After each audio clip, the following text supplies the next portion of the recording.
Bom dia a todos, é um prazer estar com vocês aqui para o nosso 6º Rodas de Tecnologia. Hoje, com muito prazer, vamos receber a professora Patrícia Peck Pinheiro, que é doutora pela USP, Visiting Scholar de Colômbia e do Max Planck Institute, na Alemanha. É um grande nome no direito digital brasileiro. Muito obrigado, Patrícia, em primeiro lugar. O tema aqui, como a gente adiantou, é você, sua vida, sua trajetória profissional e as áreas do direito de sua especialidade. Comporão a roda hoje para bombardear a doutora Patrícia de perguntas. Dr. Spencer Siddle, presidente desta comissão de Direito Digital da OAB São Paulo, mestre e doutor pela Universidade de São Paulo. Professor Eduardo Arruda Alvim, advogado, doutor e mestre pela Pontifícia Universidade Católica, professor da Pontifícia Universidade Católica e membro efetivo da Comissão de Direito Civil desta OAB, Dr. Rodrigo Rebouças, mestre e doutor pela Pontifícia Universidade Católica, Dr. Alex Amorim, head de segurança da informação do Grupo Cogna e colunista da Security Report, e eu, Caio Long, que sou mestre pela London School of Economics e pela Universidade de São Paulo. É um prazer estar com vocês mais uma vez. Dessa vez a gente tem um recorde de inscritos aqui, em razão muito da presença da doutora Patrícia, foram mais de 500 inscritos, então estamos não apenas pelo Zoom, mas também pela plataforma do Facebook. A gente tem uma agenda mais corrida hoje, em razão de outros compromissos profissionais, então eu já vou iniciar esse Rodas de Tecnologia com uma pergunta, iniciando um bombardeio à doutora Patrícia, e uma pergunta sobre regulação e negócios disruptivos, né, Patrícia? A gente sabe que a internet proporciona novos modelos de negócio, né? Eu tive o prazer de ser Head de Litigation da Uber no Brasil assim que a companhia abriu aqui, e vi que a regulação pode machucar muito os negócios desenvolvidos por meio da internet. Então, eu queria, como pontapé inicial, te ouvir um pouco sobre qual é o papel do regulador brasileiro ao olhar para a internet, a olhar para conteúdos. Eu sei que você escreve muito sobre responsabilidade ou não do provedor e das plataformas pelo conteúdo que é postado, né? Por exemplo, pelo YouTube e esse tipo de coisa. Então, eu queria te ouvir sobre o que você acha do papel do regulador para dispor sobre negócios de internet no Brasil. Bem, primeiro, bom dia a todos, né? Agradeço o convite e fiquei muito feliz, parabenizo a iniciativa de estar nessa 6ª roda, né, de tecnologia. Ela já me faz, assim, de cara lembrar de que a gente está indo, falando em sexta, para a 6ª onda do Schumpeter, né? O Schumpeter ou Schumpeter, dependendo da pronúncia, dizia, né, estamos vivendo a 5ª onda de 30 anos, de 90 a 2020. 2021, vamos entrar na 6ª, e foi ele que cunhou praticamente o termo, né, de inovação disruptiva. E aí, acho que foi um pouco o que você colocou na sua pergunta, né, Caio? E eu estive com um professor fantástico no Max Planck, em Munique, que é o professor Hilt, e ele disse que o regulador, numa sociedade livre e de livre iniciativa, só deve intervir, né, na liberdade econômica, quando ele identifica que existe um market failure. O market failure é quando você traz riscos, seja para o cidadão, pode ser o cidadão na sua qualquer faceta, não só consumidor, funcionário, né, o sentido cidadão, ou risco, por exemplo, para a livre concorrência, né, algo que possa desequilibrar a livre concorrência, senão não. Então, quando você precisa regulamentar, né, que o regulador precisa regulamentar, é porque tem algum risco trazido por uma situação de market failure, né? Porque senão o mercado ele consegue se regular, né? Pensando que a gente está vivendo a livre economia. E o que a gente tem visto do ponto de vista da inovação tecnológica disruptiva, que muitas vezes ela traz esse salto, né? A lei, a legislação, o próprio direito, ele é um reflexo socioeconômico. Então, normalmente, ele é um resultado do olhar do passado.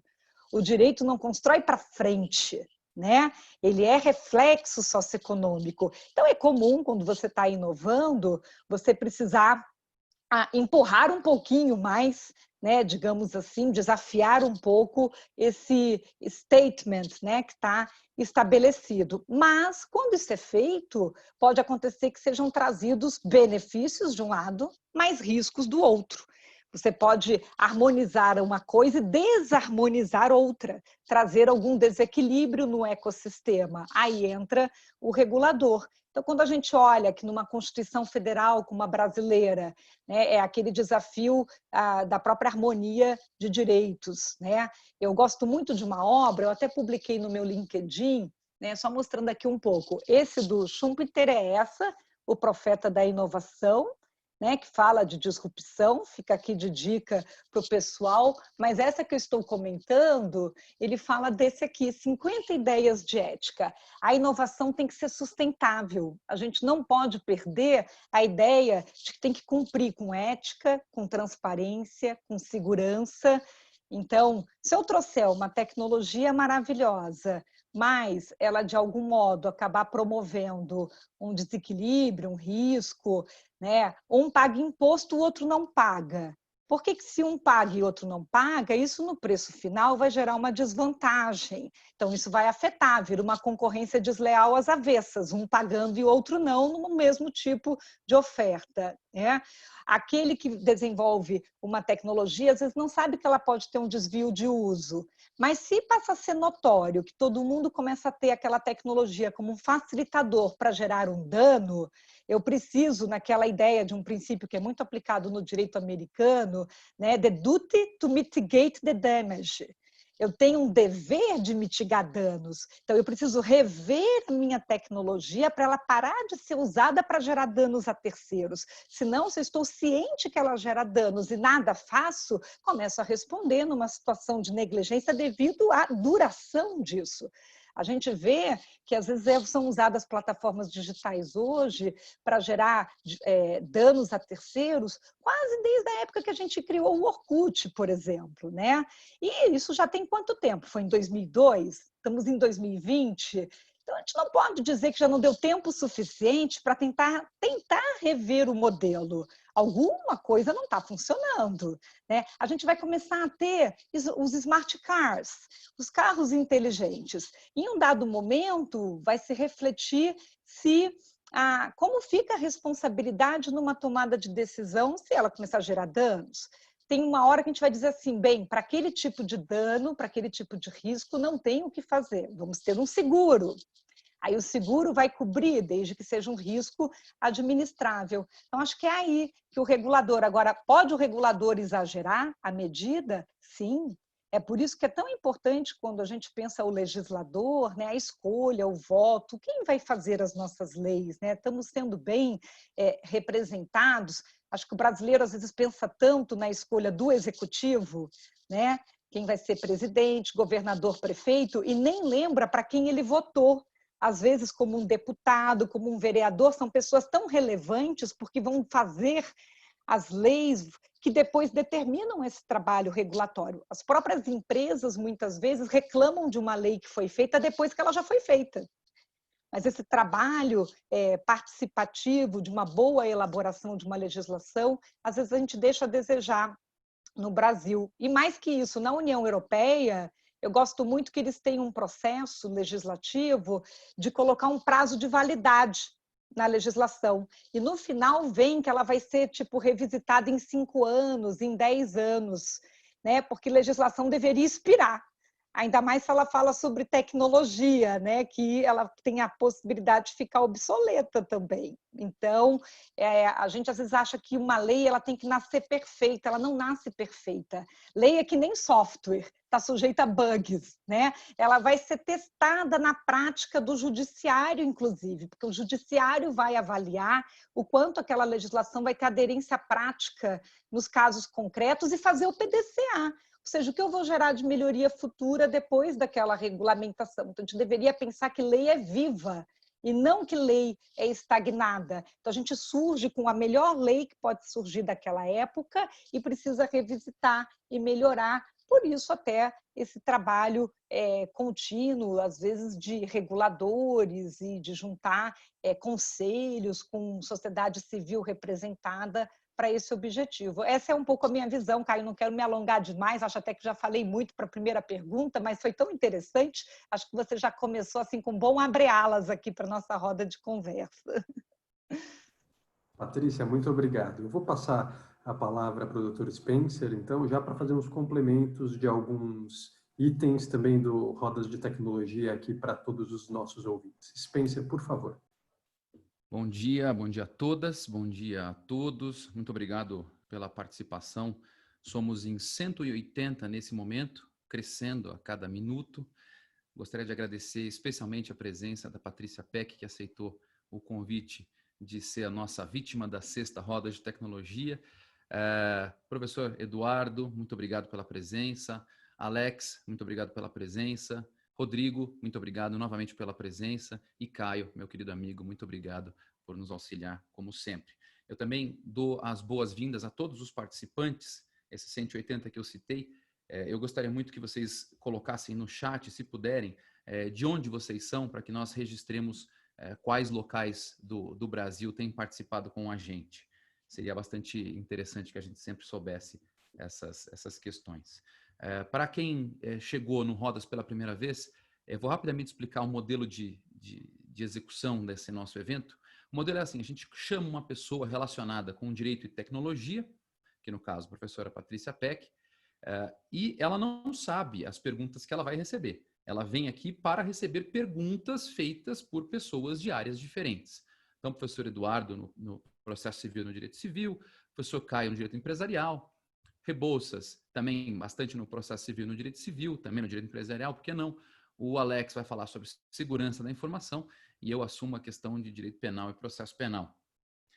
As perguntas que eventualmente vocês façam, caso a gente tenha tempo para responder ao final, elas devem ser feitas num balãozinho ali embaixo chamado QIA, Questions and Answers. Se vocês puderem, por gentileza, fazer as perguntas ali, é ali que a gente vai verificar se é possível encaixar nas nossas próprias perguntas, as perguntas de vocês, e caso a gente chegue lá no horário limite desse evento hoje, que é meio-dia e 5, nós encaixamos as perguntas de vocês sem dúvida. Caso as perguntas não consigam ser respondidas, ao final, quando chegarem na penúltima pergunta, o Dr. Caio e eu vamos sugerir que todos os participantes aqui do Rodas coloquem os seus canais de redes sociais para que as pessoas possam dirigir as perguntas e, eventualmente, seguir os trabalhos feitos por cada um de nós. Também quero lembrar que quem colocou o nome completo na inscrição tem direito a certificado. Esse certificado é enviado para você depois de 60 dias da execução dos eventos. Então, se você tiver interesse no certificado, você deixou o seu nome completo na sua inscrição, você vai poder recebê-lo em até daqui 60 dias. Se você não colocou o seu nome completo, você tem que sair da sala, renomear e entrar de novo com esse nome. Não adianta você jogar aqui no chat o seu nome, que as meninas e os meninos da OAB não conseguem acompanhar todo mundo que está aqui. Somos em 190 agora. Então, é muito importante, por favor, que vocês sigam essa lógica e seria mais eficiente para o certificado se fizessem dessa forma. Também é importante que vocês saibam que no dia 24/7 acontece a 7ª roda. Então, nós estamos tentando criar uma regularidade nas rodas e de 14 em 14 dias chamar um convidado. O esforço para o próximo convidado do Dr. Caio vai contar na última rodada de perguntas. Então, essa rodada funciona assim, são 2 rodadas, cada um dos convidados faz uma pergunta e a nossa convidada, Patrícia, vai responder o que lhe foi perguntado. Claro, às vezes a gente tem, pelo menos eu, se estivesse na posição de vocês, muitas vezes teria muita dificuldade de responder. E como o direito penal, eu sei, não é a sua área específica, eu vou ter que fazer uma pergunta um pouco da área do direito penal, mas eu gostaria que ela fosse ampla o suficiente para que desse tranquilidade nessa resposta. Professora, olha só, a minha pergunta tem relação com uma tendência que tem ocorrido nos Estados Unidos. Nos últimos poucos meses, 2 legislações, uma chamada Earn It Act of 2020, e uma outra legislação que se chama, deixa eu ver como é que eles chamaram aqui, Lawful Access to Encrypted Data Act. São 2 legislações que têm como finalidade criar formas de as comunicações encriptadas, criptografadas, obrigatoriamente terem uma backdoor para que os governos tenham acesso a essas comunicações criptografadas. Pensando na lógica informática como um todo, em todo o sistema informático, eu gostaria de saber o que a professora pensa sobre a criação de backdoors em sistemas de comunicação e se você acha que viola algum tipo de prerrogativa constitucional. Bem, obrigada, Spencer. Eu acho a sua pergunta extremamente pertinente, atual e bem difícil, sim, de responder, né? Acho que se a gente pensar na lógica de que, em princípio, a criptografia é uma das medidas mais importantes até para atender legislações como a da de proteção de dados pessoais, para garantir privacidade, a gente já fica com um problema de conflito de leis de cara, né? Porque se você tiver que sair de fábrica com um backdoor, com um acesso direto, com uma portinha aberta, isso daí, lógico, poderia ter uma justificativa de utilização por autoridade, mas não quer dizer que não possa ser usado, manipulado, sem saber, né? Seja pela própria autoridade quando ela não tem a autorização, aí vira abuso de autoridade, seja por outro que colocou a backdoor e sabe que ela está ali. Então, a partir do momento que você insere, você já cria, em termos técnicos, uma vulnerabilidade de fábrica, né? Ou seja, você deixa de ter um sistema robusto, né? E você colocaria a perder toda a lógica de construção de melhor prática de ISO, de segurança, como 27001, 27002, de NIST, toda a estrutura mais robusta de proteção de sistemas financeiros, né? É aquela velha história assim, às vezes, como eu estava comentando na resposta para o Caio, né? Não adianta a gente querer proteger um lado, né? Puxar o cobertor para tapar o pé, destapar a cabeça, tá? Às vezes é aquela vontade de resolver um problema, mas cria outro pior. A gente não pode, eu entendo que esse tipo de legislação fere, sim, prerrogativa constitucional, mas ela gera ainda um efeito dominó, porque ela quebra um raciocínio técnico de estrutura base que está em várias outras legislações. No próprio Estados Unidos, quando você fala em legislação de saúde, que fala com rigor sobre segurança, que é a HIPAA, por exemplo, fala sobre padrão criptográfico. Então, assim, como é que eu estou garantindo proteger dado sensível de saúde se eu estiver já embarcando backdoor, né, em termos de criptografia, se eu sei que eu estou com telemedicina? Então, eu não posso estar quebrando criptografia de mobile, de celular, a partir de fábrica, pensando que eu vou usar isso para telemedicina e ali eu vou estar embarcando dado de saúde sensível com legislação de proteção de dados pessoais. Quer dizer, vira uma situação... pensando em camadas, ontem eu assisti um documentário, gente, sobre avalanche, tá? Avalanches no Canadá. E eles explicam que teve falecimento de 14 jovens de uma escola e teve discussão de responsabilidade, que o pai autorizou. Isso é muito interessante, Alex, porque pensa bem, a escola recebeu do parque de que tudo bem em fazer o passeio no parque. Aí os pais autorizam. E a escola disse que estava tudo bem. Aí você vai lá com os jovens que estão aprendendo sobre esqui, tem uma avalanche, 14 jovens, 7 morrem, 50% do grupo. Porque você tem 30 minutos para resgatar a pessoa ficando a 3 metros soterrado na neve, né? Estamos falando, mesmo pensando que é um evento da natureza de força maior, ficou uma discussão sobre responsabilidade, né? Por quê? Você enfia um negócio na neve para ver como está a estrutura do gelo. Conforme vai nevando, se mostrou que tinha uma camada da neve que tinha ficado fina embaixo. Se ela quebra, vem tudo que está para cima, derruba. Estou usando essa analogia para dizer que se você deixa vulnerável a camada da criptografia, tudo que você botar em cima, controle de acesso, senha forte, tá? Você botou a perder tudo do restante das camadas de segurança. Sim, do sistema bancário. Tá? Aí depois quem vai responder? Né? Porque aí depois é iniciativa privada, porque você vai dizer que alguém conseguiu explorar essa vulnerabilidade, que tinha deixado uma portinha de backdoor aberta para quando a autoridade pública precisar num evento de um caso futuro. Eu acho totalmente equivocada essa legislação. A gente viu que quando há situações drásticas, como aconteceu o 9/11, o 11 de setembro, você vem com regulamentações tentando dar uma resposta à sociedade, como foi o Patriot Act na época, né? Então, a gente vive períodos de estados de vigilância, vigilantismo, né? O surveillance, aquela vontade do próprio Estado trazer um sentimento de segurança pública para as pessoas, para a população, de que está agindo, né? Hoje, até eu escrevi já textos sobre isso, né? O meio digital, a internet, apesar de ter a aparência de praça pública, ela é um ambiente privado, porque você está sempre numa aplicação, numa plataforma, numa conexão, em geral, privado. Então, a gente precisa ainda combinar melhor esse jogo, porque você não consegue ter uma patrulhinha de polícia digital passando por ali, sabendo o que está acontecendo. Mas, se não fica bem resolvida essa questão de até onde está passando a segurança pública e aonde precisa ter colaboração da segurança privada fornecendo informação para a segurança pública, que nem quando acontece se for um clube, um shopping, táxi, você tem aquela camada do para dentro e a camada do para fora, a gente não pode botar em risco dizer, não, então deixa aberto, porque quando precisar eu espio, eu olho. Essa é a pior solução, né? De todas as que a gente puder chegar, acho que a gente ainda precisa, seria pior. E sabe o que me incomoda, só para fechar, Spencer? Eu acho que nós deveríamos estar pensando soluções para uma sociedade digital no nível de tratados internacionais. Essa ideia de que um país fica ditando a regra, botando uma lei nacional ou regional, que nem aconteceu com o GDPR lá na Europa, que depois empurrou goela abaixo para o resto do mundo e agora está vindo com inteligência artificial.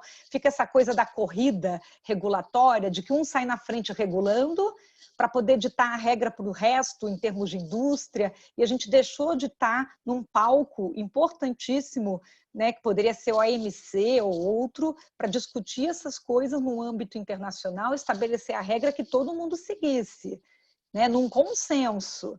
Senão, não, agora os Estados Unidos impôs, aí os fabricantes estão lá nos Estados Unidos, a maioria das nuvens estão lá também e aí impõe para o resto todo. Eu acho que não deveria ser assim. Obrigado. Obrigado, doutora Patrícia. Obrigado, Spencer. Só para registrar, Patrícia, você já é a campeã de audiência aqui do Rodas. A gente tem, no total, somando Facebook mais a plataforma Zoom, mais de 400 pessoas te vendo ao vivo. Professor Eduardo, obrigado mais uma vez pela presença. A palavra é sua para fazer a pergunta.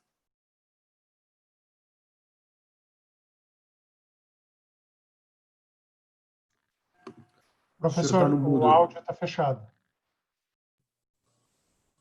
Resolvido. Bom dia, eu gostaria de externar minha satisfação de estar aqui, saudar o doutor Spencer, os demais membros, e em particular a professora Patrícia Peck. Eu gostaria de ouvi-la, professora, na verdade, sobre um assunto, né, que diz respeito à minha área, né? Vamos dizer assim, é uma intersecção entre aquilo que tem sido objeto dos seus estudos e a minha área, né? Que é o problema da responsabilidade civil, e o problema da responsabilidade civil, particularmente tendo em vista esse período que nós vivemos, né? Então, assim, uma primeira pergunta genérica, mas que depois ela tem um foco especial nesse momento que nós vivemos, eu formulei da seguinte forma. Porque como é que a professora vê a responsabilidade civil do prestador de serviços, né, que tem os seus arquivos invadidos com vazamento de informações de clientes? Vamos pensar em instituições financeiras, vamos pensar em escritórios, etc. O prestador de serviços usa todos os meios possíveis e, enfim, ao alcance das pessoas para proteger os dados, mas ainda assim ocorre, por exemplo, dados de clientes sequestrados, informações confidenciais, etc. Um segundo desdobramento disso, né, tem a ver exatamente com esse momento que nós vivemos, com o problema do home office, né? As pessoas acabam se utilizando dos seus computadores pessoais para exercer atividades profissionais, né? Normalmente sem as seguranças normais. Então, tem uma senha 1, 2, 3, 4 em casa e assim por diante, é outro padrão de segurança. Eu gostaria de entender como é que a senhora vê o problema da responsabilidade civil, assim, com relação ao vazamento de dados de uma forma geral, né? E particularmente tendo em vista esse momento que nós estamos vivendo, né? E uma subpergunta dessa, professora, já focada especificamente em atividade comum de todos nós aqui, né? Que é a advocacia, a senhora acha que os escritórios de advocacia estão preparados para a LGPD? São essas os pontos a respeito dos quais eu gostaria de ouvi-la, professora. Bem, primeiro, professora Rudalvinha, é uma satisfação estar aqui nessa roda de tecnologia e poder interagir, né, com o professor e trocar essas ideias. Vou, humildemente, né, colocar a minha opinião, porque acho que a gente está sempre aprendendo sobre questões de responsabilidade civil, limitação, né, e eu estive, né, com o ministro Paulo de Tarso Sanseverino, algumas vezes conversando sobre esse assunto para acolher também uma visão que ele tem. Ele citou a minha obra do direito digital, eu tenho um capítulo no livro sobre esse tema de responsabilidade civil e toda vez que eu atualizo o livro fico pensando o que eu tenho que atualizar sobre esse tópico. Por que eu vou dizer isso? Porque, primeiro, né, nós estamos vivendo um período da pandemia que, em princípio, já traz aquela situação que temos comentado, né, do ponto de vista dos contratos, né, que nós temos previsão, do ponto de vista do Código Civil, de estarmos na teoria da imprevisão, né, digamos assim, situações que poderiam até colocar algo que pudesse onerar muito as relações entre as partes. Só para poder deixar primeiro esse panorama do momento que nós estamos vivendo. Mas, independente disso, todo prestador de serviço, ele já deveria, como um depositário fiel dos dados de clientes e de terceiros, ter um nível de segurança dessa informação, independente do ano que a gente está vivendo, porque isso já vinha, né, de orientações até anteriores. Hoje, se você presta serviço para um cliente e ele é uma instituição financeira, se o seu cliente, né, e você é um escritório de advocacia, está sujeito à regulamentação do Bacen, que é a resolução 4658 de segurança cibernética, o prestador também está sujeito, né? Ou seja, você também está numa relação que é aquela história de estar sujeito à regulamentação por tabela, né, digamos assim. Mas separando, quando você olha Código de Defesa do Consumidor e Código Civil, o que é a visão hoje, tá? Nós viemos aumentando numa sociedade digital esse risco intersistêmico. Para eu entregar o meu serviço, eu acabo usando de uma tecnologia cujo risco dela traz risco para mim. Ou seja, se cair a internet e eu ficar sem poder trabalhar, esse risco da falta de disponibilidade aumenta o meu risco também. Se eu for atacado e alguém tirar os dados da empresa, isso aumenta o meu risco. Mas isso é uma surpresa, é uma novidade? Não. Esses riscos são conhecidos. Eu não sei quando ele vai acontecer. Ele não é um risco desconhecido, ele já é possível ser conhecido. Tive um professor na Harvard que dizia que o pior risco é o invisível, né? Aquele que não foi mapeado e ele é unpredictable. Mas a gente já tem previsibilidade. Eu já sei que existe ataque de hacker, eu já sei que posso ter um problema de falha de backup, eu já sei que eu tenho indisponibilidade. Tanto é que todos esses riscos hoje estão dentro de uma apólice de seguro chamado seguro de cyber.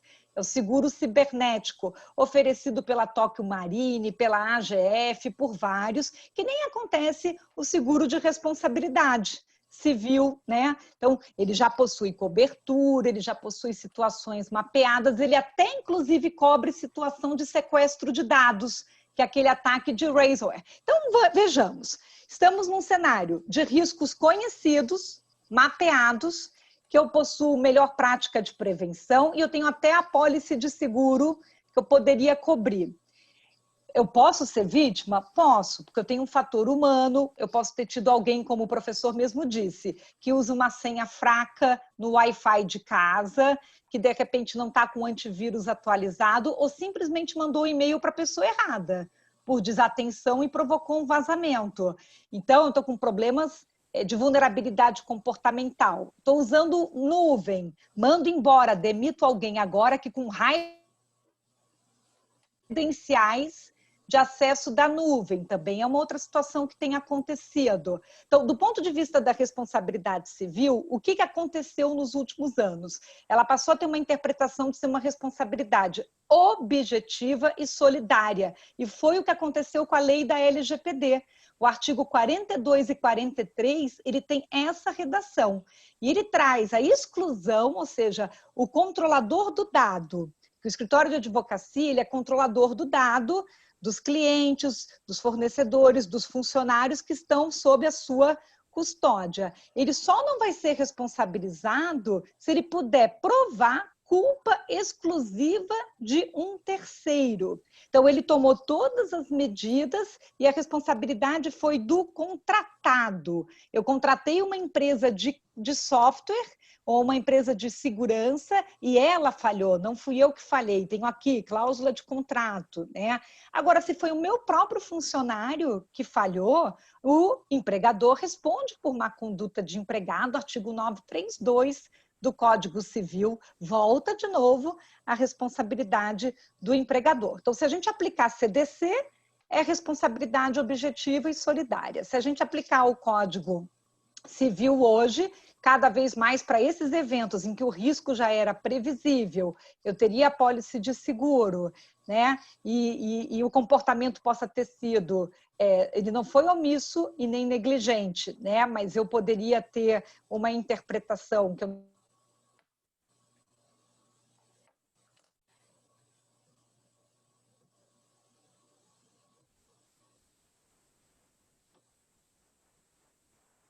se você aplicar a LGPD, vai trazer a responsabilidade também objetiva e solidária pelo 42 e pelo 43. Então, se aumentou muito essa interpretação, né? Então, assim, os escritórios de advocacia estão preparados? Eu acredito que ainda não, como muitas instituições não estão, precisam, né? Vão precisar ter a sua política, precisam investir ainda um pouco mais em controles de segurança. Acho que é uma preocupação grande com esse trabalho em ambientes domésticos das casas, não só o escritório de advocacia, o contador, o médico, a clínica médica, né? Pessoas que são profissionais liberais, em geral, o corretor, né? Todos aqueles que tratam dados pessoais e cuja interpretação, quando a lei de proteção de dados pessoais entrar em vigor, essa nossa discussão agora, ela vai totalmente para a responsabilidade objetiva. Agora a gente já pode ter até um debate. Será que seria ou não? Como fica a responsabilidade? Mas se tiver dado pessoal envolvido e a LGPD estiver vigorando, aí a responsabilidade vai ser objetiva. Essa é a minha interpretação. Obrigado, Patrícia. Obrigado, doutor Eduardo. Doutor Alex, a palavra é sua para a sua primeira pergunta, por favor. Olá, primeiro, bom dia. Obrigado pela oportunidade de estar aqui. Então, assim, doutora Patrícia Peck, já conheço já de longa data, sempre estamos aí conversando, falando sobre o tema que é bem quente, olhando esse mundo de segurança e de privacidade, né? E agradecer também à OAB por essa oportunidade, a gente está aqui nessa roda de tecnologia.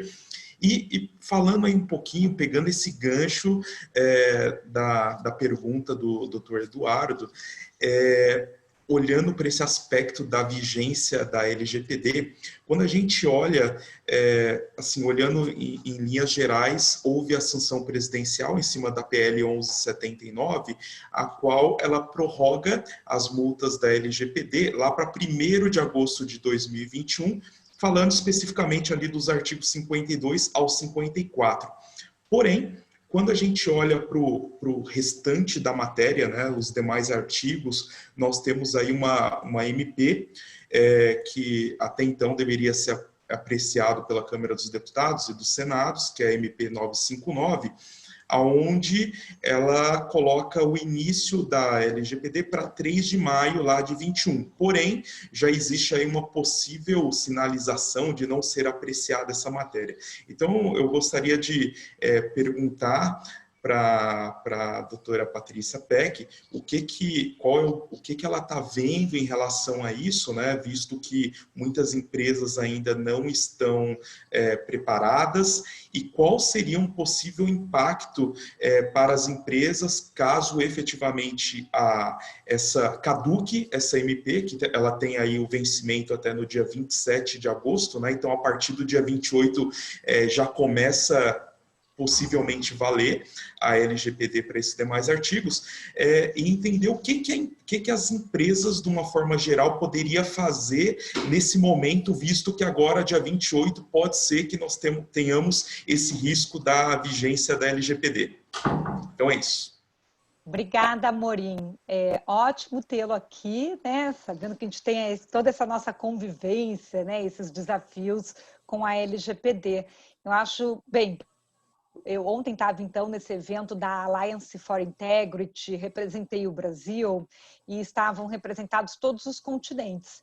Tinha um professor da Alemanha, da Índia, do México, da África, e a gente falou desse assunto. E é interessante pensar que a nossa legislação já teve 2 prorrogações. Então, começou como sendo uma legislação promulgada em 2018 e que eu acredito que nós subestimamos o prazo para uma legislação desse nível no tamanho do país, do Brasil, com 200 milhões de habitantes e com toda a sua diversidade e complexidade. Porque se a União Europeia levou 2 anos de transição, de adaptação, né, para o GDPR, pensando que eles já tinham mais cultura, porque eles vieram da diretiva, né, 46 de 95, eles já tinham um pensamento melhor a respeito disso. Nós aqui no Brasil, quando lançamos a LGPD, colocamos 18 meses. Aí, de cara, a gente teve que corrigir quase que 6 meses depois, com medida provisória, somando mais 6 meses para ficar 24. Então, eu imagino que nós, no Brasil, fomos muito pretensiosos de achar que faríamos até com menos prazo que os europeus. Aí colocamos 24, ou seja, mesmo nível, igualamos ser 24 meses para ficar equivalente. No entanto, a gente tem que lembrar que fizemos uma lei no meio do ano. E numa mudança de governo, mudou a administração, tivemos eleições, e aí inicia em 2019 uma nova presidência. E todo mundo ficou esperando o que esse novo presidente, essa nova administração, mudança de ministros, de todo o quadro, iam fazer. Iam dar gás ou não para a LGPD. Então, assim, a gente tem que pensar essa visão histórica, política, contexto, né? Porque senão a gente não entende o que aconteceu aqui no país, né? E aí, o que acontece em 2019? Muitas instituições em 2018 pensaram, bem, se vai ter 2 anos para a implementação, vou planejar o orçamento 2019 e o orçamento 2020. Aí começa 2019. O que acontece no ano de 2019? O próprio presidente mexe na lei, depois o Congresso mexe na lei. Então, nós não temos uma lei completa e acabada, nós temos uma lei sendo mexida. Foi muito alterada no ano de 2019, vários artigos foram mexidos e sai a legislação ainda para trazer a constituição da autoridade, da ANPD, né? Porque tinha todo um debate que não tinha NPD, que não tinha autonomia, que não tinha orçamento, que essa legislação, então, não estava completa. E isso só acaba de ter discussão em novembro de 2019. Novembro. Então, aquelas empresas que estavam com orçamento estabelecido para a LGPD em 2019, algumas não usaram para outra coisa. Disseram, então, vou fazer só em 2020. Deixa a autoridade sair, porque a autoridade não saiu ainda. O que acontece? A autoridade saiu? A autoridade não saiu, e não saiu até hoje, né? Então, vou fazer em 2020. Então, vamos jogar o orçamento para 2020. Aí, entra 2020. Começa 2020. Vai sair a autoridade, aí o governo diz que vai sair a autoridade, aí começa uma lista para a autoridade, que janeiro vai sair a autoridade, fevereiro vai sair a autoridade, aí não sai a autoridade, sai o quê? Sai a Covid. Sai Covid-19, pandemia geral, aí até quem tinha planejado o orçamento para a LGPD é obrigado a segurar isso. Tem demissão de pessoas, tem crise econômica por causa da crise de saúde, começa a crise política, aí o Senado diz, bem, vamos ter que adiar a LGPD, há uma iniciativa do Senado, com 1179, para fazer a prorrogação. Só que o nosso desalinhamento hoje, a gente está com uma desarmonia dos 3 poderes. A gente não sabe mais qual é o papel do judiciário, do legislativo e do executivo. Está cada um querendo dar um pitaco na área do outro. E essa desarmonia é que está nos afetando. Não é um problema só da LGPD. Nós estamos vivendo um problema de desarmonia política no Brasil, que começou antes até. Né? E isso que está dando essa problemática. Então, se 2 anos já era difícil de fazer, com todos os temperatura, pressão, tudo adequado, do jeito como estamos, dificultou. E não conseguimos combinar o jogo. Afinal, gente, a gente precisa de mais quanto tempo? Mais 1 ano, 6 meses, 1 ano, 2 anos? Bem, o que acontece quando o Senado diz, vamos jogar para janeiro, e manda isso para a Câmara, sai a medida provisória 959, atropelada do Executivo, que era uma cartada que o próprio presidente poderia ter, jogando para maio. Aí todo mundo pergunta assim, por que 3 de maio, gente? A gente tirou maio da onde? Todo mundo tinha concordado que jogar as multas para agosto, tudo bem. Agosto ainda é o mês de aniversário da lei, né? Agosto faz algum sentido. Janeiro tinha a ver com ganhar mais 6 meses para virar o ano. Agora, maio tirou da onde? Será que é porque maio é aniversário do GDPR? Né? Da onde tirou maio? Ninguém conseguiu entender da onde saiu isso daí. E, devido a isso, o próprio Senado faz o quê? Já que não concordou com a gente, então tira isso, joga para o presidente. E aí estamos com essa discussão agora de repente, a medida provisória caducar por uma briga, por uma coisa que parece os meninos no jogo de futebol, que alguém fica zangado e pega a bola. Diz, então também não quero mais jogar. Vou pegar a bola, vou sair do campo. O que é isso? Cadê as nossas instituições funcionando adequadamente, o diálogo político? Né? O que a gente corre o risco, então? Nós temos hoje, nesse momento, a LGPD entra em vigor no dia 3 de maio. É isso que está valendo, dia 3 de maio do ano que vem. As multas são para agosto. Só que a medida provisória, como você disse, pode caducar, e aí a lei voltaria para o dia 28 de agosto desse ano. Isso é antiproducente, jurídico, tudo. Por quê? Porque fica vai e vem. Como é que eu explico? No cenário internacional, isso é antiplanejamento. Primeiro eu contei para todo mundo que a gente precisava prorrogar, não deu tempo, porque a área pública não implementou. A iniciativa privada troca dados com a iniciativa pública. Como é que a lei começa só parcial? Não tem autoridade. A área pública não implementou, então vai entrar em vigor e vai aplicar só para a área privada? Para esse ano, para daqui a 1 mês e meio, entrar em vigor? Para quê? Só para contar para quem? Isso daí, né? Então, há quem diga assim, bem, se não entrar em vigor, a gente não vai conseguir afetar o orçamento. Esse é um motivo que eu concordo, muito justo. Dizem que o brasileiro, se a lei não está vigorando, não faz o orçamento ser executado. Para esse argumento, realmente, ele é muito forte, tá? Então, se a lei começa a entrar em vigor esse ano, todo mundo vai ter orçamento para fazer a conformidade da lei. Então, nós aqui temos que pensar o seguinte, será que nós conseguimos completar a execução do plano? Porque deveria ter sido iniciado em 2018. Poderíamos dizer que estamos 70% completos no plano, fomos pegos no final, mas tem muitos que nem iniciaram. Né? Se as multas, em princípio, elas são em agosto, mas só dos 52, né? Só artigo 52 e 54. O Ministério Público do Trabalho, o Ministério Público, o IDEC, com as causas do consumidor, podem aplicar o artigo 18, parágrafo 8º, e aplicar a lei e aplicar multas a partir da entrada em vigor.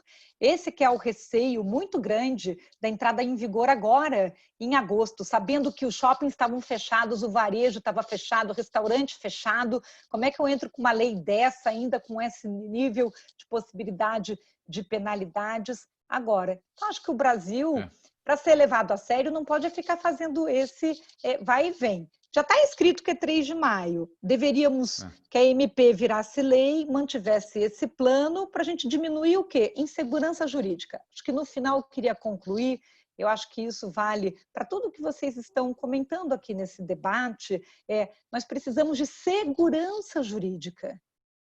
a gente precisa trazer segurança jurídica. Foi a primeira pergunta do Caio. Quando que eu devo regular? O regulador deve entrar e regulamentar. Ele deve fazer isso para trazer uma segurança jurídica, mas não para ficar, sabe, numa situação que traz mais insegurança. Então, nem mexe. Exatamente. Nem mexe, nem entra no jogo, né? Muito bom. Obrigado, Patrícia. Obrigado, Alex. Doutor Rodrigo Rebouças, nosso membro quase cativo aqui. Sua primeira pergunta, por favor. Bom, é uma honra estar aqui novamente nessa rodada, nessa sexta rodada aqui. Daqui a pouco eu tenho cadeira cativa aqui, né? E muito bom estar participando. Patrícia, muito bom te reencontrar aqui. Sim. E como disse o Caio, o objetivo é provocar aí, né? Ou bombardear, como foi falado. Eu ia um pouco nessa linha de LGPD, principalmente dos riscos do adiamento, mas não frente à NPD, mas sim os demais órgãos, que você acabou já abordando agora, né? Porque poucas empresas estão acordando para a LGPD, ainda não acordaram, e muito menos para as consequências para o Ministério Público e tudo mais, mas isso daí você já abordou.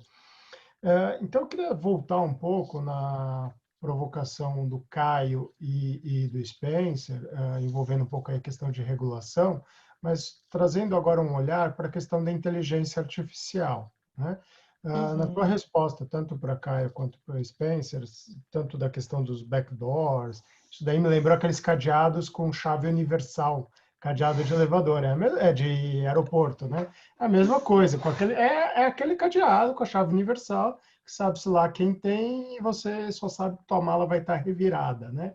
E não sabe nem por quem, porque tem um backdoor ali, quem foi? Não sei, né? Afinal de contas tem uma chave universal.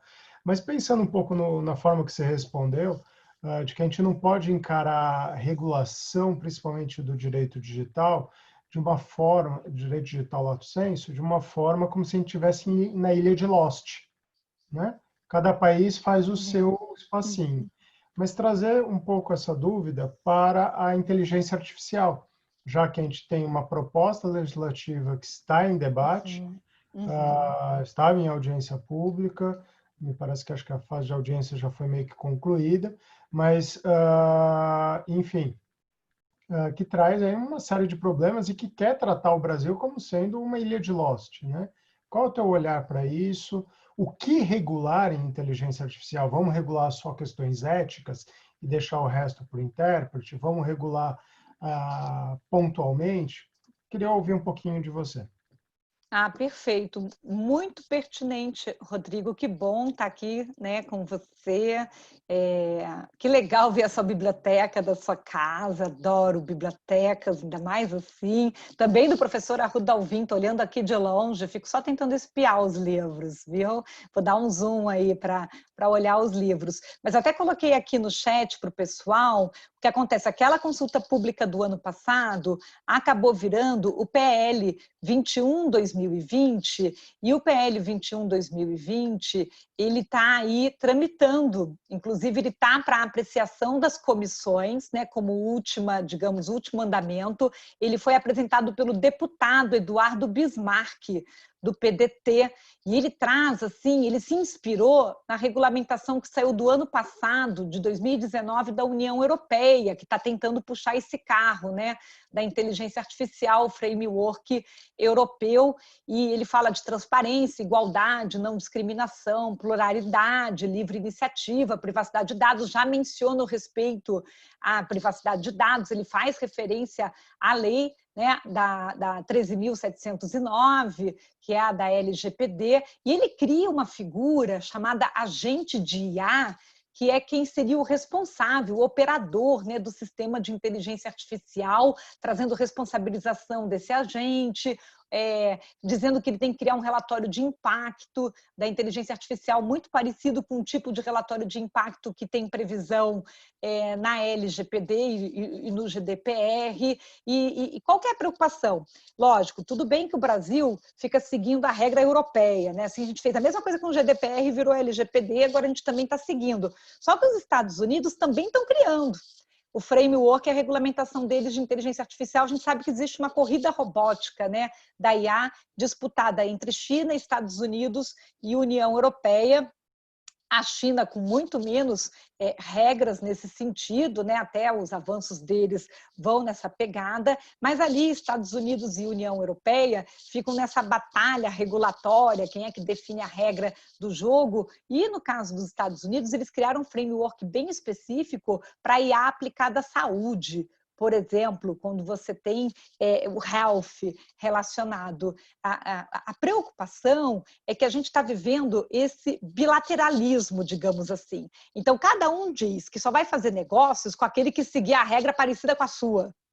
Aí você fala, gente, né? Se a gente está pensando uma sociedade indo para smart cities, né? Para IoT, tudo conectado, globalizado, rede 5G que vai para o 6G, como a gente estava falando, agora que a gente vai chegar na sexta onda do Schumpeter-Itá, a gente deveria ter evoluído mais para o direito dos tratados, né? Dos tratados internacionais. Então, houve essa tendência política em muitos países de um nacionalismo muito forte, e eu fico preocupada que esse ano da pandemia está puxando o nacionalismo de novo.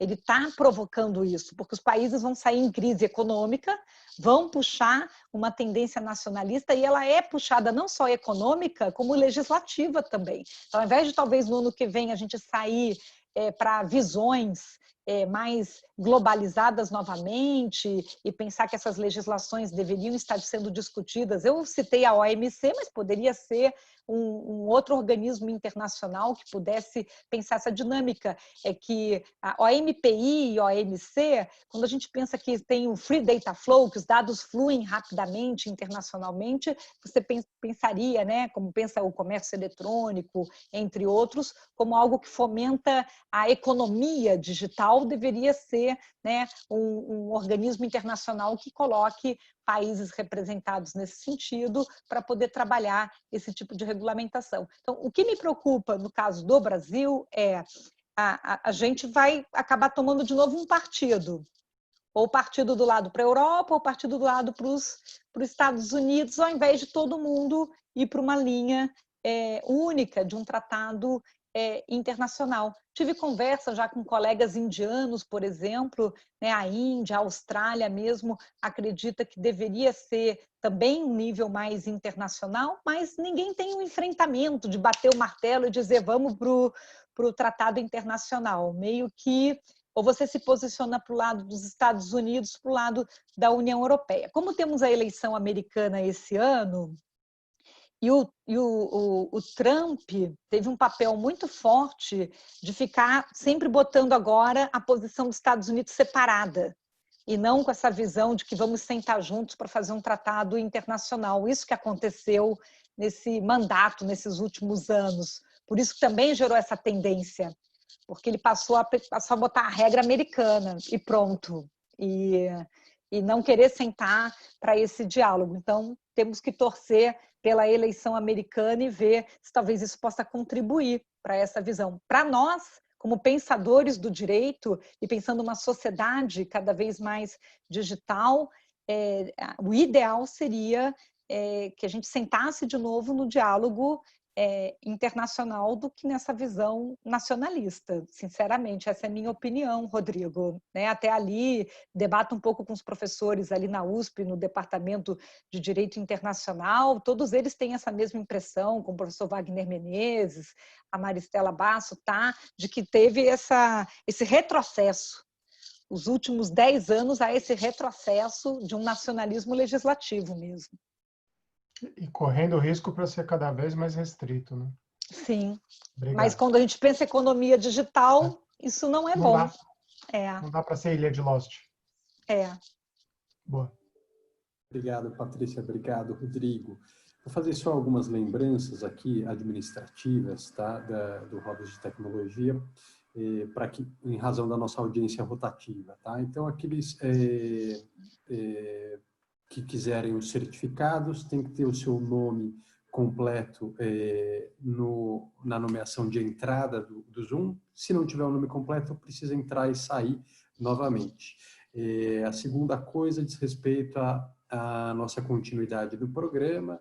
Eu e Spencer já havíamos comentado, daqui a 14 dias teremos aqui, muito provavelmente, um membro de banco digital, né? Um membro do Legal de banco digital, exatamente para falar um pouco de PIX, regulação do Banco Central e etc.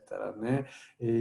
Depois eu vou pedir a todos aqui que estão compondo a mesa hoje, que coloquem, por favor, suas redes sociais aqui no nosso Q&A, para que todos possam ser contatados ao final.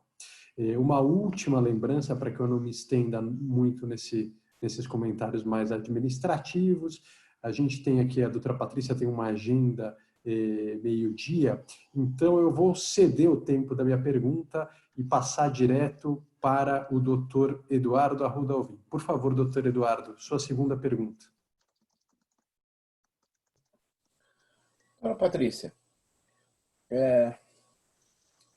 na verdade, tinha que escolher entre duas perguntas para fazer para a professora, né? Mas já que o assunto foi tão versado, tão colocado, o problema da regulação, né, eu gostaria de ouvi-la a respeito da adequação e, sobretudo, se há obstáculo jurídico para isso, né, que é acerca da adequação de determinadas atividades aos modelos de regulação já existentes, né? Então, eu formulei a pergunta do seguinte modo. Eu falei, tem-se utilizado a expressão sandbox, né, para designar um modelo de regulação estatal que permite a alguns empreendedores que atuem temporariamente em mercados regulados, né, como se fosse um balão de ensaio. A senhora acha que a adoção dessa ideia do Brasil encontraria algum obstáculo jurídico? Como é que fica esse problema diante da isonomia, né, diante da estrita legalidade, da impessoalidade?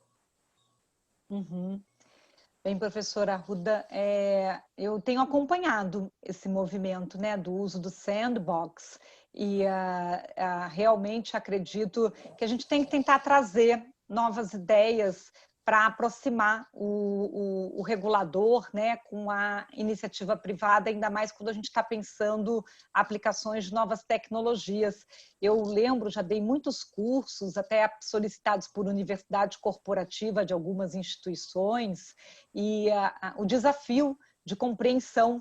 Lembro para compreender o que era um certificado digital, para compreender o que seria fazer uso de biometria, o próprio reconhecimento facial. Então, assim, eu acho que o sandbox, ele tem como, e outros países já têm aplicado iniciativas que unem governo, instituição pública com a iniciativa privada, mas num processo em que você abre um edital, em que você tem que ter os inscritos, tem que ser garantido o princípio de isonomia, tem que ser garantido toda uma participação aberta, tem que ter transparência, né, para poder haver essa participação. Eu estou acompanhando o edital da CVM.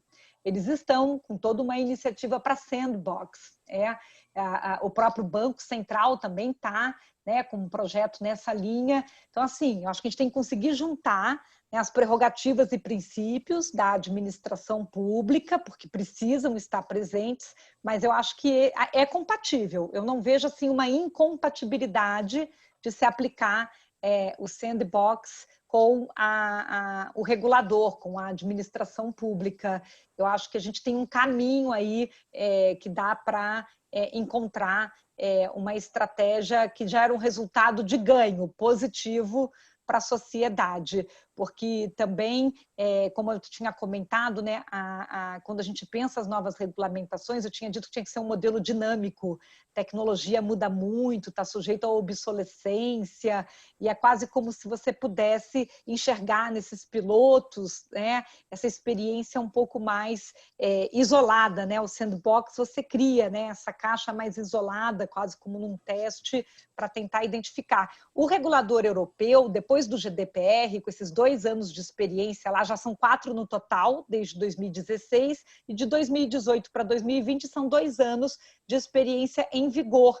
Tem tido muitas críticas de alguns DPAs, Data Protection Authorities, que tornaram a aplicação da legislação, porque ela é interpretada pela autoridade, muito utópica, ou seja, romantizou a proteção de dados pessoais, quando pede, por exemplo, o consentimento do titular, ou o aviso de cookies, ou algumas interpretações relacionadas à área educacional. Tem países como a Suécia que chegaram a multar a instituição de ensino por achar que não podia botar o nome do aluno com o sobrenome do aluno numa capa de caderno, da etiqueta. Então, assim, isso são interpretações muito exageradas, às vezes. Aí começou assim, aluno João 1, João 2, e aí os pais começaram a se queixar de que você, na infância, está criando um processo de personalidade.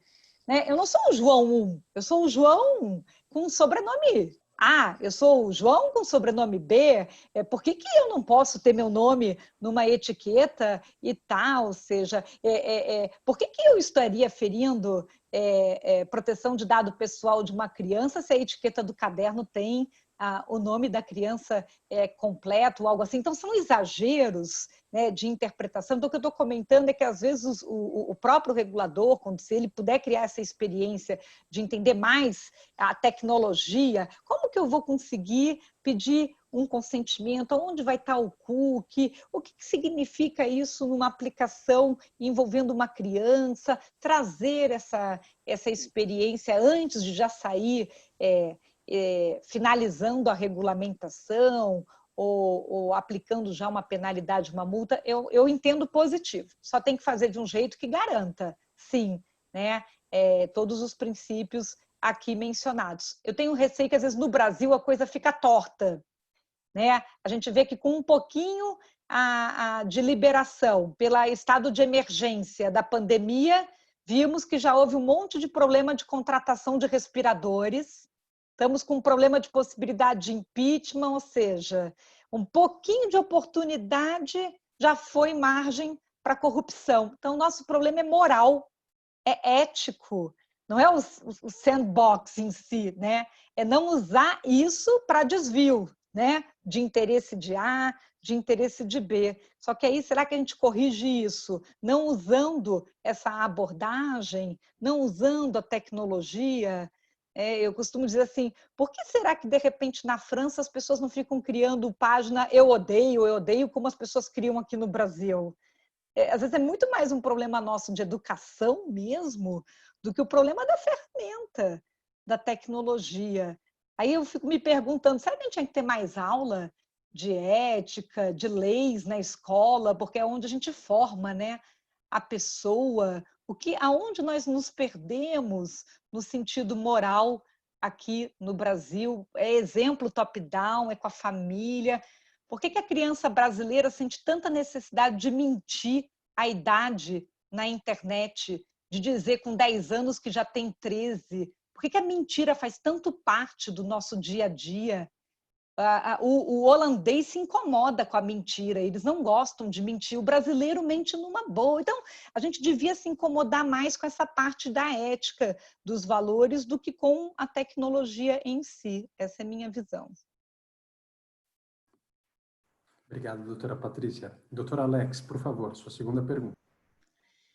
Já estamos aqui na reta final, né? Então daqui a pouco já estamos finalizando. Então, fazer uma pergunta mais rápida, mas visualizando agora, a gente viu que a transformação digital ela veio para ficar, então as empresas tiveram que se adequar rapidamente. Então a pergunta é: qual é a visão da doutora Patrícia Peck em relação a essa transformação digital após pandemia, né? Essa nova realidade que é tanto comentada?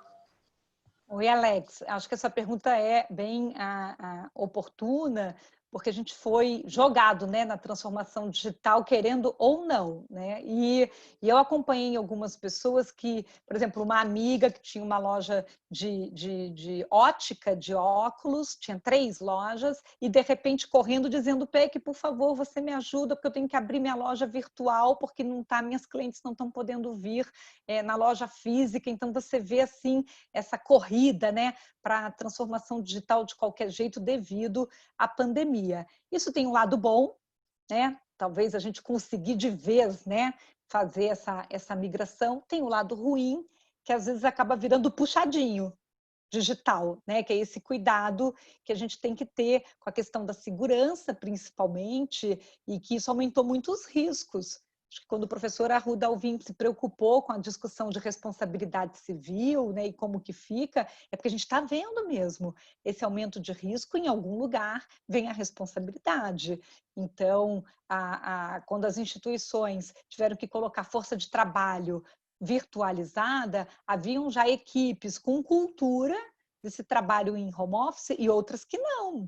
Inclusive, nem tinha, de repente, estrutura na casa para isso. Então, você tem aquele equipamento que o próprio filho usa também para estudar, e aí, de repente, tem que dividir, o pai, a esposa, todo mundo tem que ficar dividindo uma máquina coletiva, não tem notebook para todo mundo, de repente, na casa. Então, são situações que a gente está vivenciando. A área trabalhista teve um boom, porque começou a ter todo tipo de problema, desde pessoas sendo desligadas por mensagem de WhatsApp, até profissional questionando, por exemplo, de que se a empresa mandou eu trabalhar de casa, cadê o recurso?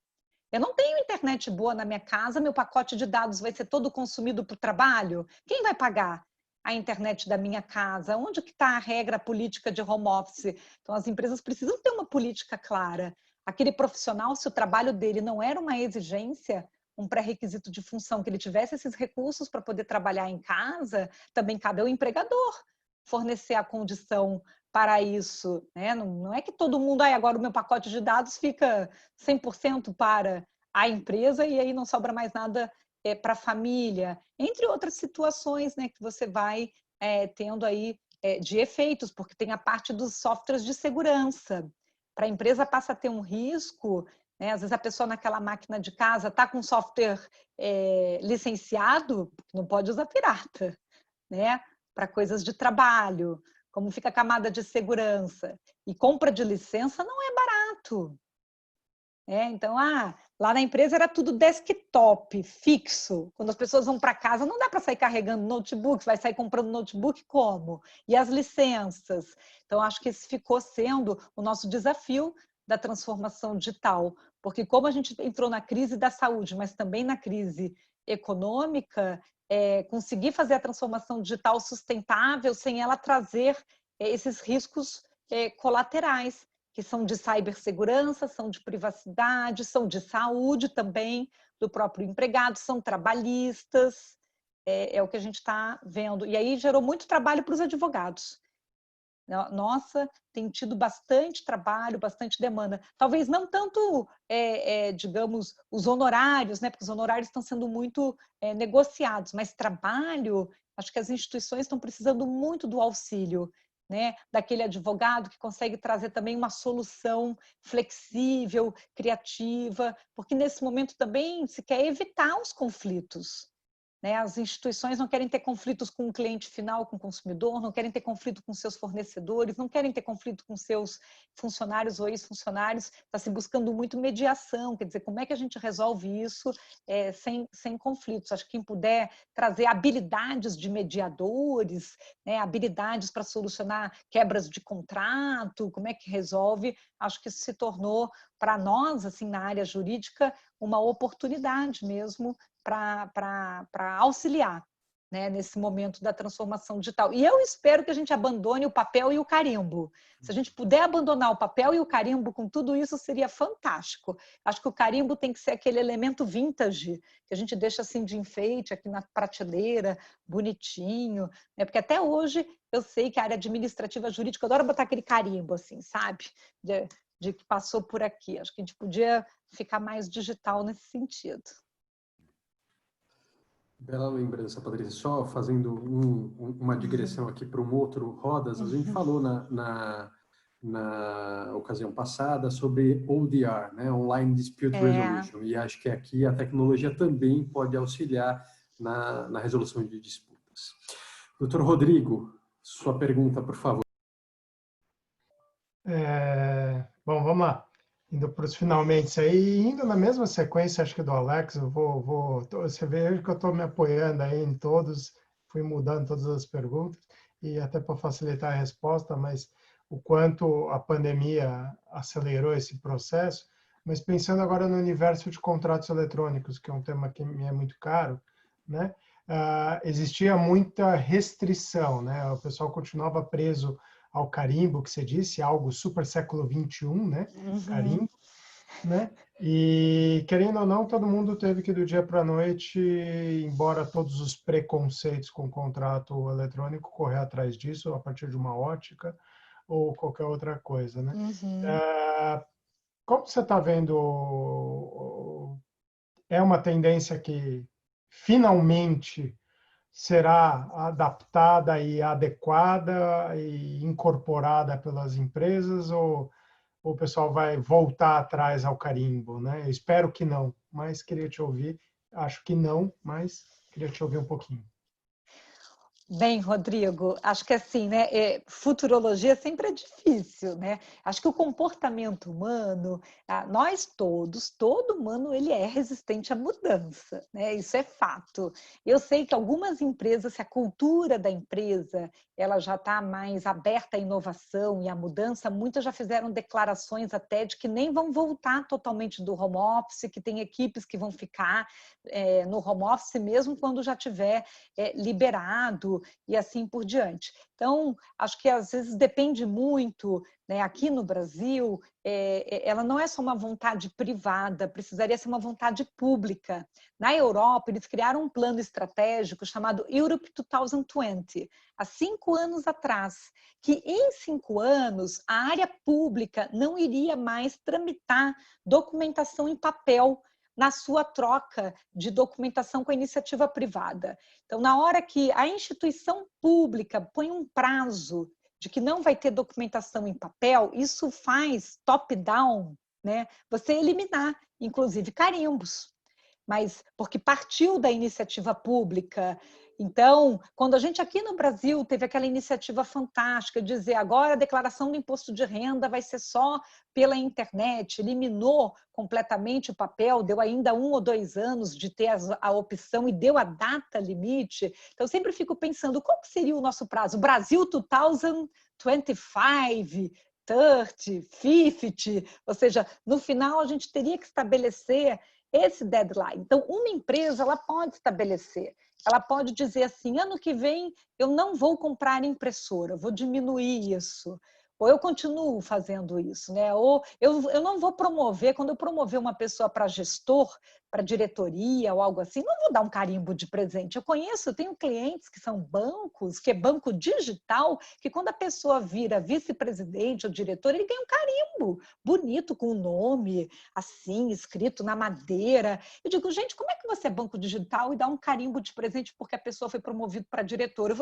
Para mim, isso não tem muita lógica. Então, acho que a gente precisa ter uma coerência, acho que a palavra é coerência, da cultura que a gente quer estabelecer, seja a instituição pública, quando ela fala, sou governo eletrônico, governo digital, quero ser versão 5.0.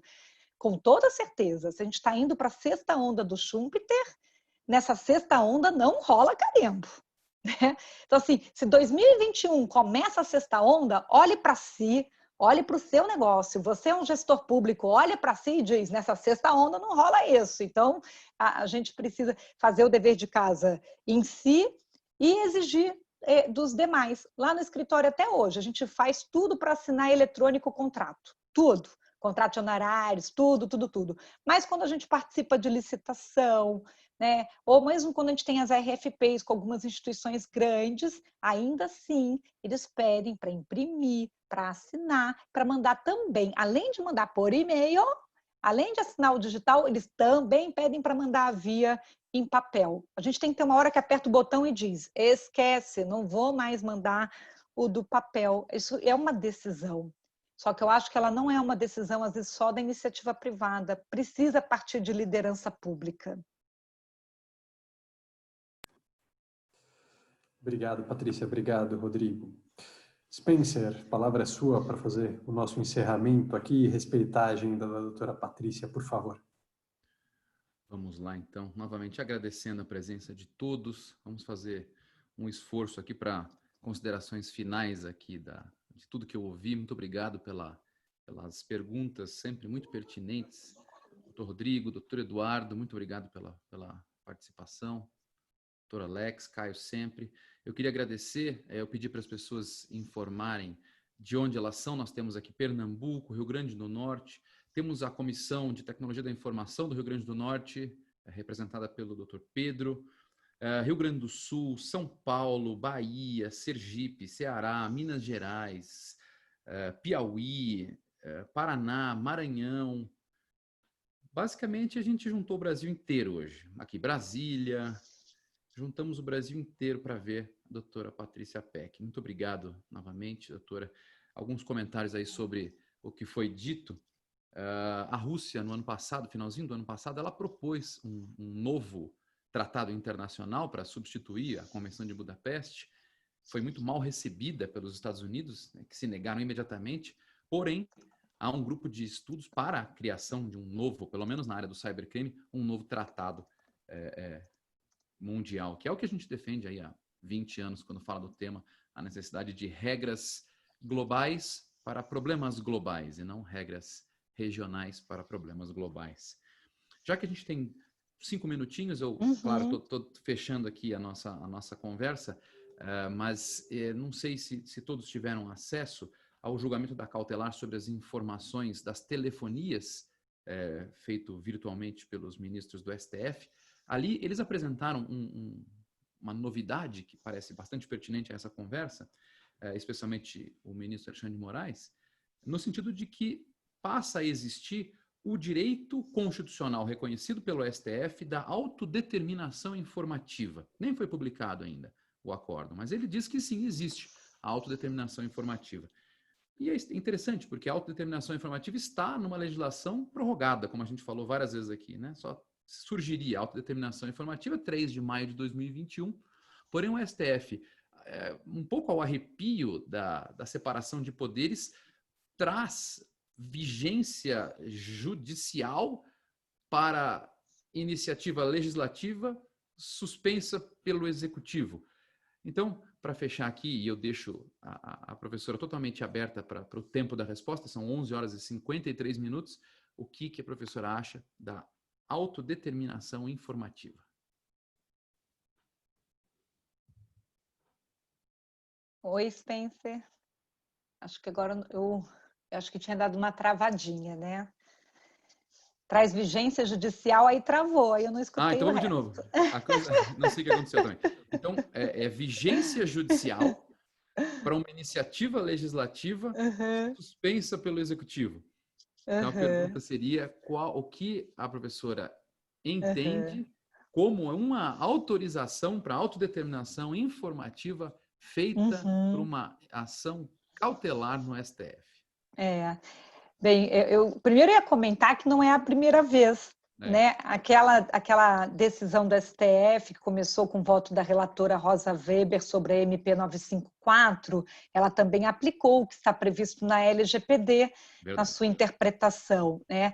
E ali está tendo uma leitura do STF de que uma lei promulgada, ela já existe dentro do universo jurídico. Ela só está numa vacatio legis no sentido da transição, de adaptação das instituições, mas não que os seus princípios e seus preceitos não pudessem ser utilizados e interpretados pelo judiciário na hora em que eles vão aplicar. E pensando que as legislações se harmonizam e evoluem, a gente sabe que a LGPD está dentro ali do diálogo das leis com direitos humanos e pega o gancho né, de muitas das premissas que estão na Constituição Federal, que já estavam ali no Código de Defesa do Consumidor, no próprio Marco Civil da Internet. É quase como se você fosse pegando princípios e fosse evoluindo eles, né?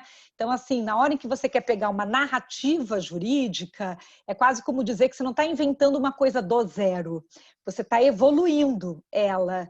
E como a lei já foi promulgada e ela só está em vacatio legis, eu entendo, mesmo que a gente acredite, né, que mas eu poderia aplicar mesmo ainda em vacatio, se ela faz conexão jurídica evolutiva com outra lei já existente, eu entendo que sim, conceitualmente falando, por premissa, porque eu já trouxe aquele instituto. É que nem dizer, nós já estamos com um conceito de dados pessoais definido no Brasil? Já.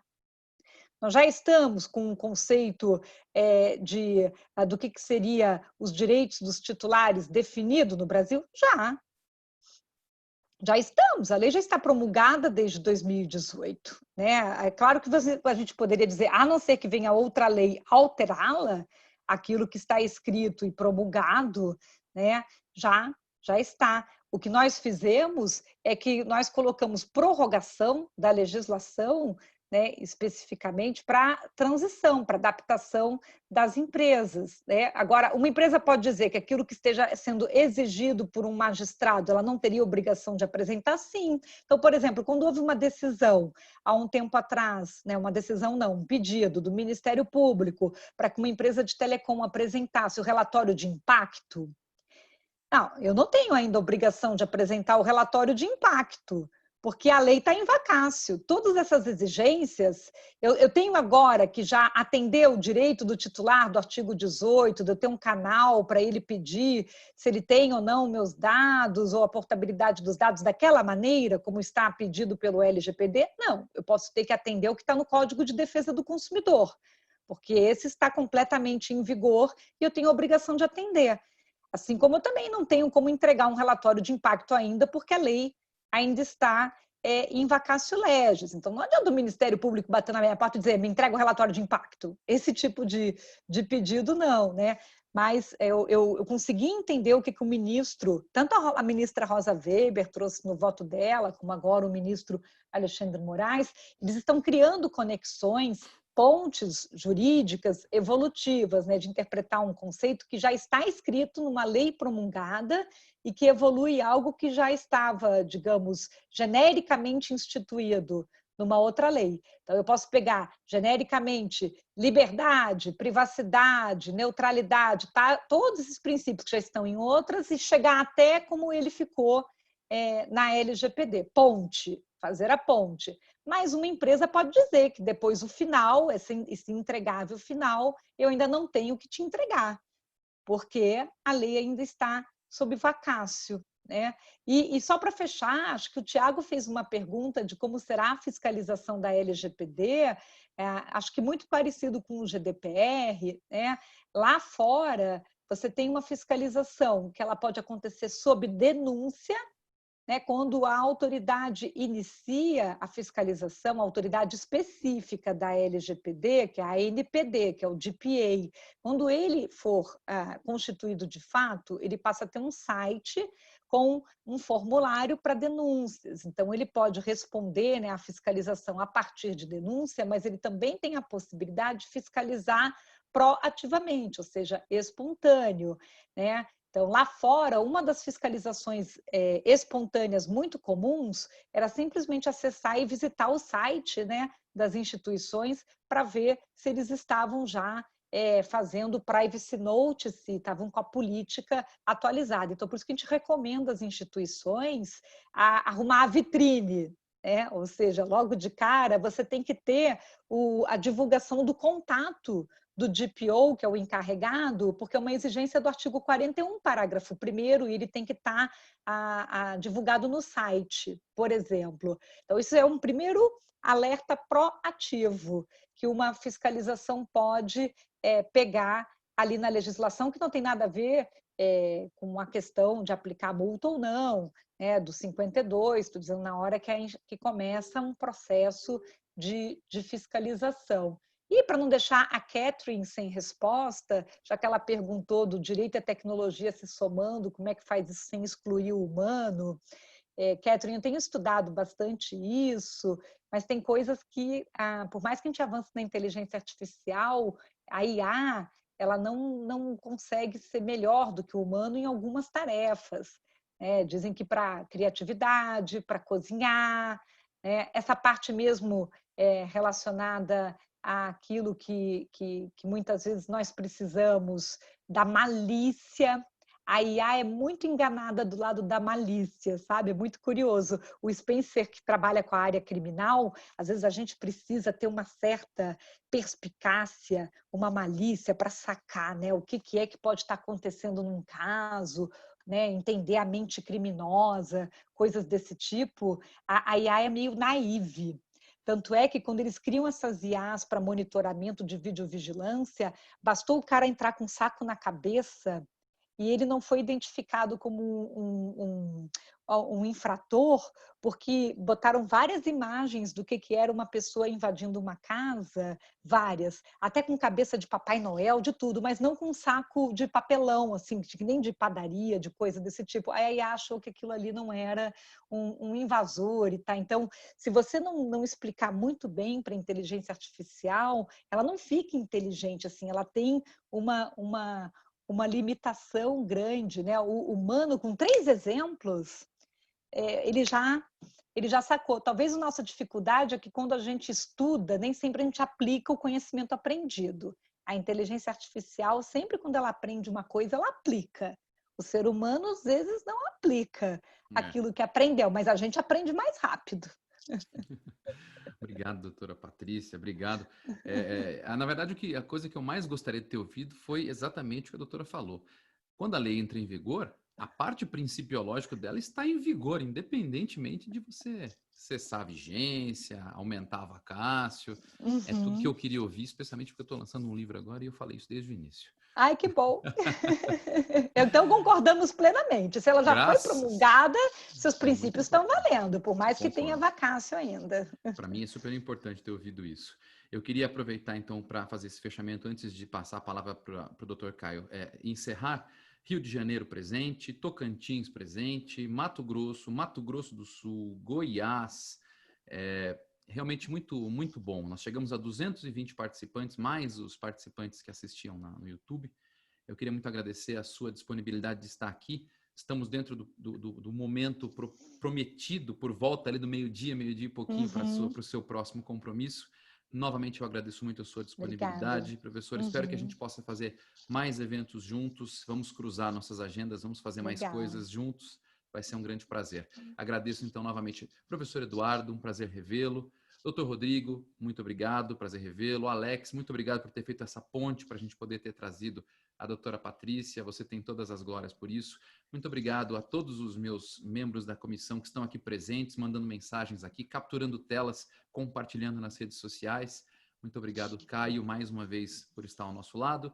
E, pela última vez, muito obrigado, Patrícia Peck, pela participação no Rodas. Espero que não tenha sido tão ruim quanto as pessoas. Não, foi ótimo, adorei, foi muito legal, gente. Obrigada mesmo pela oportunidade. E prepare-se para ser convidada para participar como perguntadora no lugar do Dr. Rodrigo, que está muito presente. Combinado. Seria um grande prazer tê-la como perguntadora aqui. Então, pessoal, muito obrigado a todos. Nos vemos novamente em 14 dias com alguém de um banco digital cujo anúncio fica aí de surpresa, tá bom? Bom dia a todos. Um grande prazer. Tchau. Obrigado. Obrigada.